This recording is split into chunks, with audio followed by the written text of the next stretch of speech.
Disons que pour l'instant, on considère que le décor lui-même, parce que vous pouvez le voir, que ce soit les plafonds peints, que ce soit les vitraux, que ce soit les ébénisteries, etc., se suffisent, et plus les œuvres d'art contemporain, se suffisent quasiment à elles-mêmes pour pouvoir le visiter, puisque pour l'instant, comme le Château Laurent n'a pas été complètement restauré, il faudra encore 4-5 ans pour que ça le soit totalement. Et donc on pourra peut-être faire des visites régulières de ce lieu-là, tout en ayant le chantier qui continue à côté.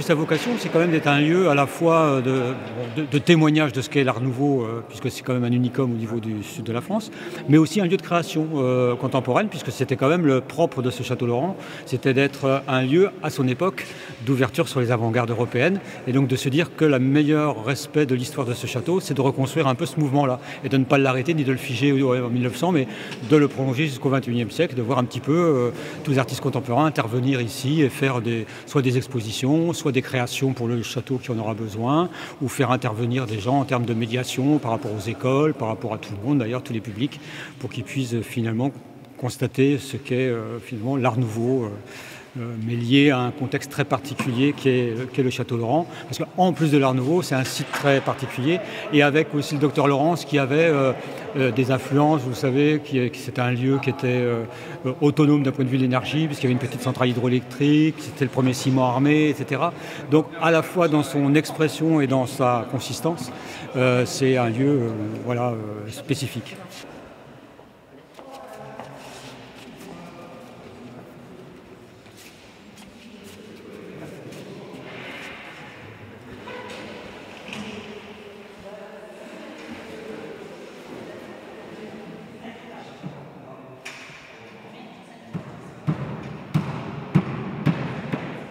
Il y avait un appel à projet, donc on a répondu.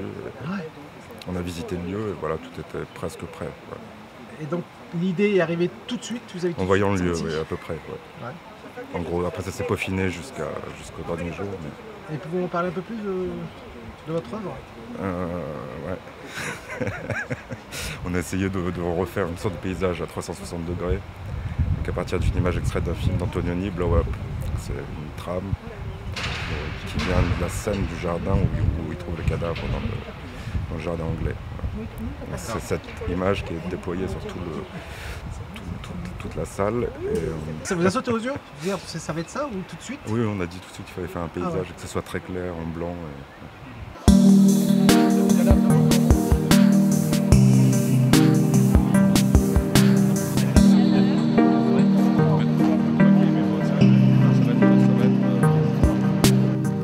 Toute description paraît vaine dans un lieu qui fait rêver.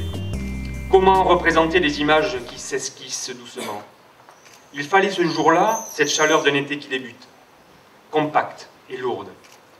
Le bourdonnement des insectes s'énervait dans l'ombre, et l'odeur des mûriers se mêlait à l'odeur des embruns encore au présent. Le bouillonnement du fleuve donnait une consistance au temps, et pourtant tout paraissait irréel dans la solitude épaisse et endormie de la presqu'île. Emmanuel Laurent y pénétra comme dans un conte où énigmes et sortilèges étaient à vaincre. Il y avait là comme un fil mystérieux à saisir. Oui, en héritant en 1896 du domaine de Belle-Île et d'une fortune colossale du baron de Fontenay, lointain cousin maternel, Emmanuel Laurent comprit qu'ici pouvaient être mis en scène les décors nombreux et subtils de ses rêves orientaux les plus exotiques et délirants. Oui, ici, à la confluence d'une cité grecque de foi millénaire, irriguée par un fleuve capricieux porteur de vie, éclairé par les reflets outre-noirs du basalte de la cathédrale Saint-Étienne, rejoint par le canal royal, une bâtisse improbable sort de cette terre fertile en 1898. La Villa Laurent utilise des techniques de construction avant-gardistes qui libèrent l'architecte de contraintes séculaires en lui permettant d'assembler différents types de constructions. Venir à Belle-Île, c'est être en situation de comprendre que le voyage commence là où cesse le spectaculaire. Conte de fées, 1001 nuits, ici l'audace, là le courage, là-bas l'impétuosité d'un génie visionnaire qui a fait naître la Villa Laurent. une villa antique, mise en lumière par les reflets des rayons du soleil sur les eaux du fleuve Les Ardents, qui se théâtralise de décors polychromes et de mobilier art nouveau. Comme dans un livre ici merveilleux, vous entrerez chaque année dans l'univers fantastique conçu par Emmanuel Laurent, qui nous offre non pas un feu d'artifice trop fugace, mais un feu, celui de son esprit, bien vivant et haut en couleur. Aujourd'hui, lancée la résurrection de Belle-Île. Le salon de musique ouvre ses portes. Réminiscence d'une jungle assouplie et majestueuse, une série de fausses défenses d'éléphants ainsi que des cobras vous accueille, veillant en silence sur le ciel d'or entremêlé de draperies feintes qui rampent sur les parois murales d'où s'échappent des figures féminines. L'architecture mouvante du salon monumental rythme une partition décorative qui prend vie lorsque les ocelles du soleil percent les baies aux plumes de pans multicolores, formant l'illusion d'un cérémonial étudié avec une précision d'orfèvre. Alors s'animent depuis plus d'un siècle, dans le silence d'une demeure assoupie, et qui ne redemandait qu'à revivre, les belles femmes, parées de tuniques bleues en forme d'ailes de chauve-souris. Alors qu'au sol, un bassin octogonal apportait une note de fraîcheur au cœur d'un vaisseau qui poussait tout un chacun à l'ivresse créatrice. L'esprit moderne du créateur et la magnificence des lieux ont inscrit à jamais, sur la rive nord de la Méditerranée, les saveurs et l'art de vivre de sa rive jumelle. Comme l'écrivait Paul Éluard, il n'y a pas de hasard, il n'y a que des rendez-vous. Mesdames et messieurs, un siècle après Emmanuel Laurent et ses contemporains, vous allez enfin revivre l'espace d'un instant cette émotion première, cet esprit jamais trahi dans cette magnifique mais patiente restauration de la Villa Laurent. Un siècle après Emmanuel Laurent, alors que vous mettrez vos pas dans les siens, s'ouvriront peu à peu les mémoires enfouies de la villa. Odeurs, couleurs, sonorités, dessins flotteront dans l'air surgissant de leur long emprisonnement. C'est alors que vous serez saisis par une étrange impression d'intimité familière dans laquelle fusionneront les souvenirs de la vie d'Emmanuel si excessive. Je vous remercie.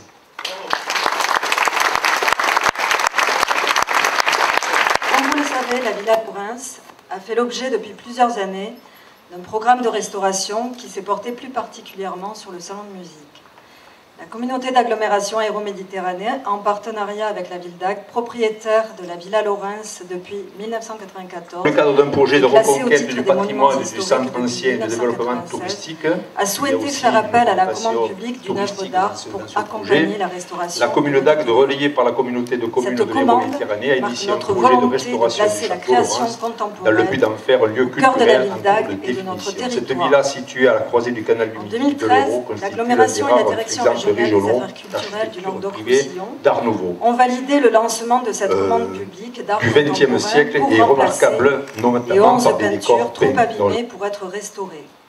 En effet, le décor peint du salon de musique, omniprésent, était dans un état de conservation critique. Et sous l'action du temps, les 11 panneaux de toile peinte monumentale situés entre les verrières colorées présentaient un état lacunaire important. Il est apparu impossible de restituer cet ensemble de grandes toiles décoratives. C'est alors posé la question de leur remplacement. La réflexion engagée par l'agglomération s'est portée sur la possibilité de confier à un artiste contemporain la création d'une œuvre pouvant venir s'inscrire dans ces espaces laissés vacants. Et sous l'impulsion de la conservation régionale des monuments historiques, l'agglomération a pris contact avec le service des arts plastiques de la DRAC pour lancer un concours d'art contemporain.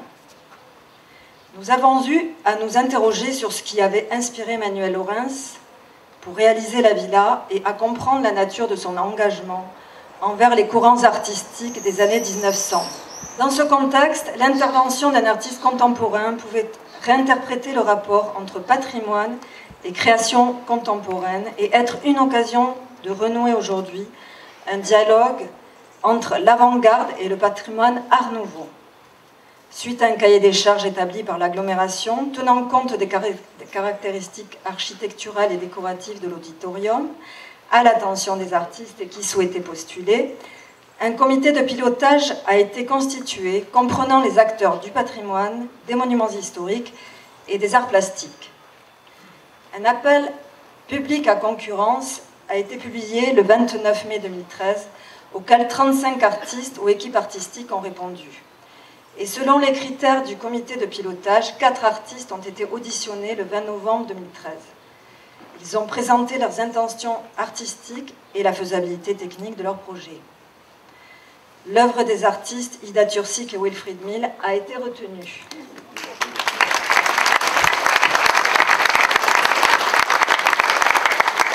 Leur projet monumental et permanent dans un lieu classé s'intitule Blow Up. Ils ont proposé de réaliser 11 panneaux de bois peint et sérigraphiés sur lesquels, en filigrane, motifs floraux, motifs picturaux révéleront ou cacheront des images du XXe siècle passé. Les thématiques qui ont guidé leurs recherches pour ce projet entrent en parfaite résonance avec le travail qu'ils mènent depuis 12 ans.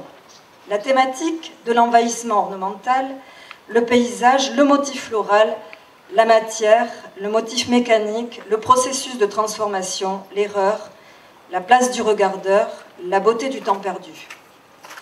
Ils y ont vu une possibilité de créer un dialogue avec les aspirations d'une époque, la réalité d'un lieu qui, un siècle plus tard, acquiert une nouvelle beauté héritée à la fois d'Emmanuel Laurens, de l'histoire de la France et des avant-gardes européennes des années 1900. Ce lieu où tout est histoire et passion, chargé de motifs de couleurs, a amené les artistes à opter pour une composition claire et graphique, essentiellement traitée de noir et de blanc, sur des panneaux de bois enduits de multiples glacis, créant des transparences qui absorbent le regard. Pour ce programme décoratif, Ida Tursik et Wilfried Mill s'appuient sur l'image clé du film Blow Up de Michelangelo Antonioni, filmé en 1966 dans le Marion Park à Londres, pour recréer un paysage à 360 degrés, où le regard du spectateur sera piégé dans un paysage, dans une réalité qu'il sentira, mais qu'il ne comprendra pas immédiatement. Le paysage devient progressivement point, plongeant le spectateur dans l'incertitude du monde. Comme vous le dites, vous ne cherchez pas à savoir ce qu'il s'est passé, mais ce qu'il se passe à l'instant précis où la lumière devient point. Ce travail, votre travail, est une mise au point, une mise en forme de la déperdition, comme voir le monde à une échelle atomique, formant une image dont la palette est réduite à 3 couleurs, le gris, le blanc, le noir, tramé, retramé, le paysage disparaît tout en affirmant sa présence. Il grossit au fur et à mesure des panneaux, devenant motifs, tandis qu'un autre motif tramé, celui-ci floral, et clairement identifiable, vient redessiner ou perturber l'horizon, tout en résonnant également avec les motifs décoratifs préexistants de la villa.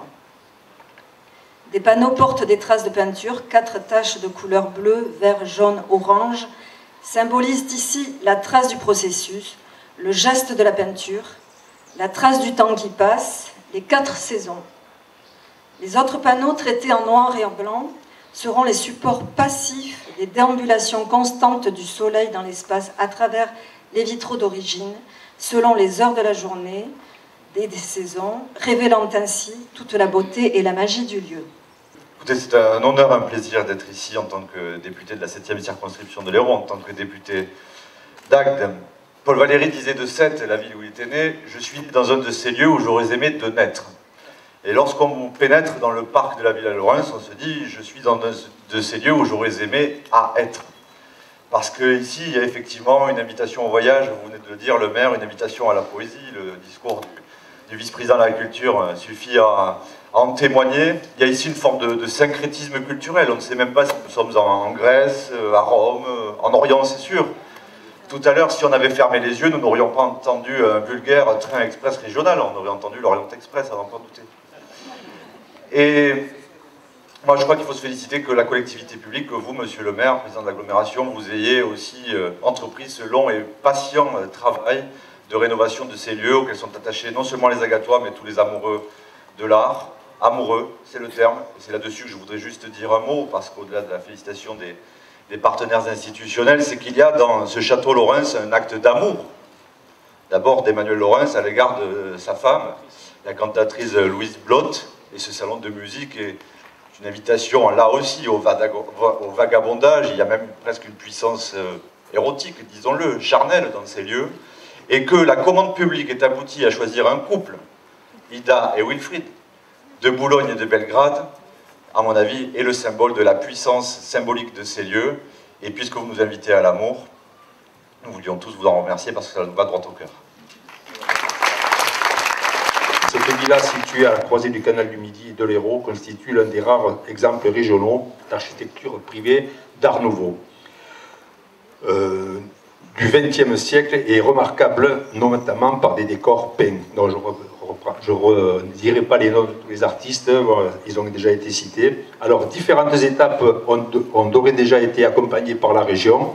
Aménagement des petits appartements en subvention de 44 000 € en 2015, réhabilitation de la couverture du salon de la musique du Château Laurens à Agde, dans un contrat d'agglomération d'une subvention de 50 000 €. Et je peux vous dire, puisque c'est ma commission aménagement du territoire, que nous allons continuer la région à poursuivre et à aider la réhabilitation de ce château. Merci à vous.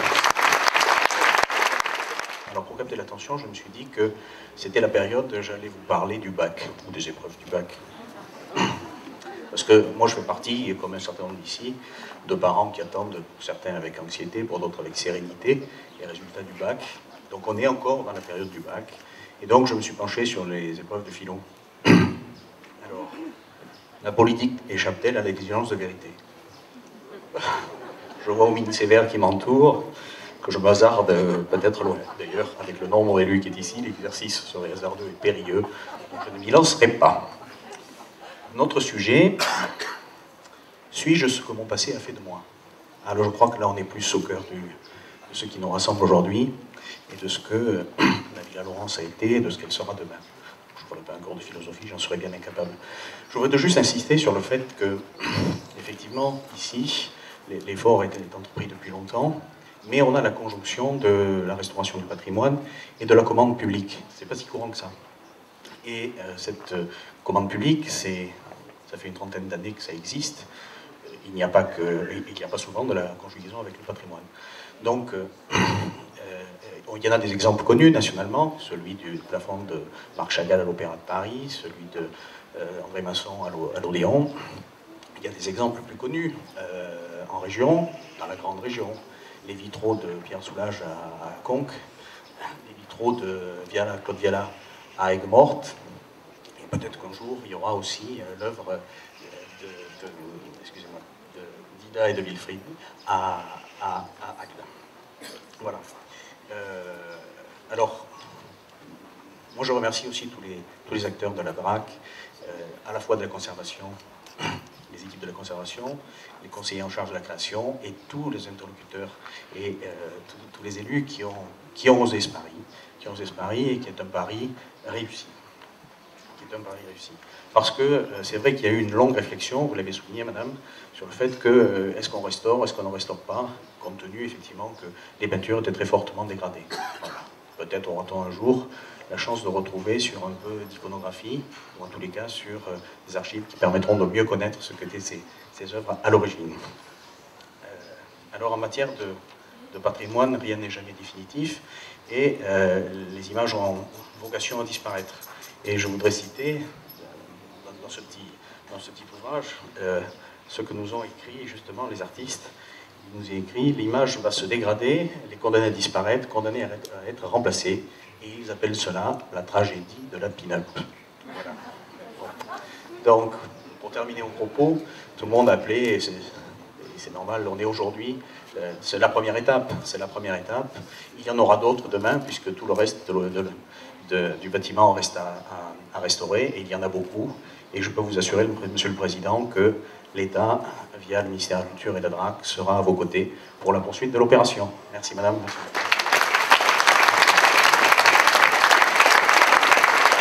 Alors, juste avant de découvrir vraiment, je vous demande 2 petites minutes de patience supplémentaire pour que Wilfried nous dise un petit mot, avec sa compagne, voilà, nous dise un petit mot sur l'œuvre qu'ils ont réalisée.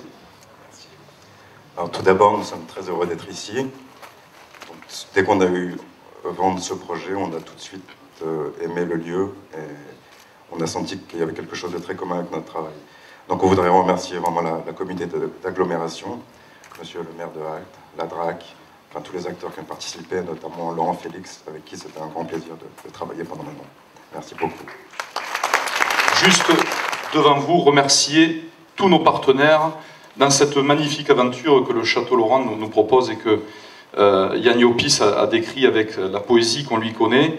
Remercier en premier lieu la DRAC hein, et monsieur le directeur, monsieur Tour qui est là et qui la représente et toutes vos équipes hein, avec vous qui ont travaillé remarquablement bien avec les équipes de l'agglomération Euro-Méditerranée, notamment Laurent Félix qui est ici, puisque nous avons réalisé, vous avez publié cet ouvrage que nous vous distribuerons hein, à l'occasion de la visite sur le Château Laurent et donc ça montre tout l'intérêt que l'État et sa direction culturelle porte à cet édifice. Vous allez voir donc la réalisation de ce salon de musique avec bien entendu les artistes qui viennent de vous être présentés, ce couple magique hein, qui a dans l'art contemporain sublimé ce salon de musique et vous allez le voir. D'ailleurs je vois que le directeur du FRAC est parmi nous aussi, vous savez qu'il y a une magnifique exposition d'art contemporain également dans la salle Molière en ce moment. Et donc je veux vraiment les remercier, mais au-delà de leur travail, nous avons aussi la totalité hein, du salon de musique qui a été repris, le plafond, les peintures au plafond, les boiseries, les vitraux, donc autant je dirais de joyaux qui ont été bichonnés et vous allez voir le résultat est exceptionnel et je dirais que finalement Emmanuel Laurent hein, qui nous appelle au voyage à travers cette Villa Laurence, je l'espère aussi vous permettra de voyager avec lui et avec nous et parce que sachez-le, chaque année, l'agglomération, puisque cet édifice est devenu compétence de l'agglomération Euro-Méditerranée, chaque année, l'agglomération, avec le concours de l'État, avec le concours de la région et avec le concours du département, eh bien, avance dans la réfection de cet édifice, puisque c'est 60% de subventions, hein, 40% de la DRAC, 5% de la région, mais demain un peu plus, hein, monsieur le conseiller régional nous en dira là-dessus, et le conseil départemental eh bien, nous permettent justement de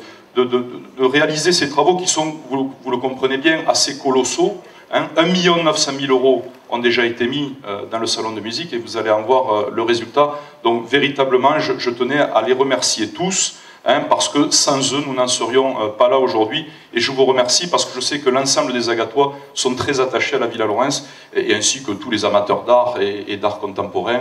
Je vous remercie à tous d'être là aujourd'hui. Merci beaucoup.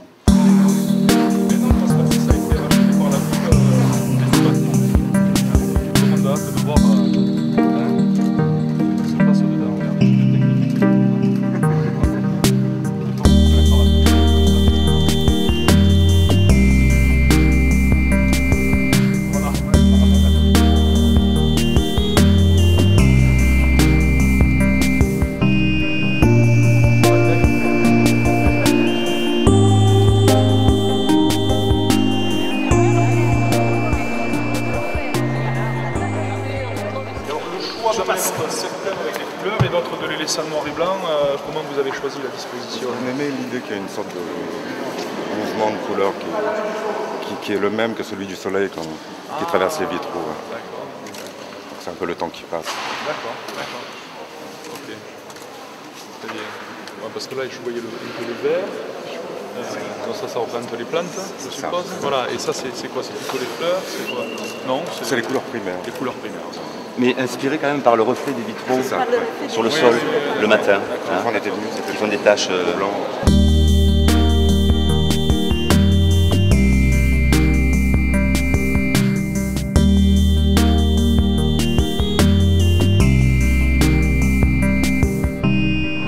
Très bien. Ah, c'est super. C'est magnifique, c'est beau. Depuis longtemps, on voulait voir l'intérieur, mais là, ça vaut le coup. C'est un monde d'enfant. Très bien. Très beau, c'est grandiose et ces couleurs de plumes de pan, ça a un côté magique. Ici, il y a d'avoir que du bonheur, C'est magnifique. Voilà, c'est vraiment... ça fonctionne super bien avec les œuvres des artistes.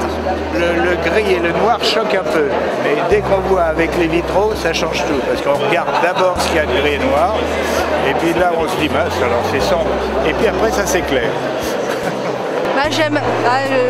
Je trouve ça touchant parce que on croirait des bains de photos argentiques.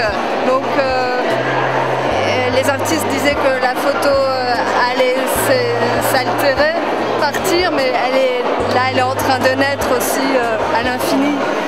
Et voilà, donc j'aime assez. Voilà. J'avais vu le lieu avant, aux Journées du patrimoine. Et là, ça amène une rencontre avec aujourd'hui.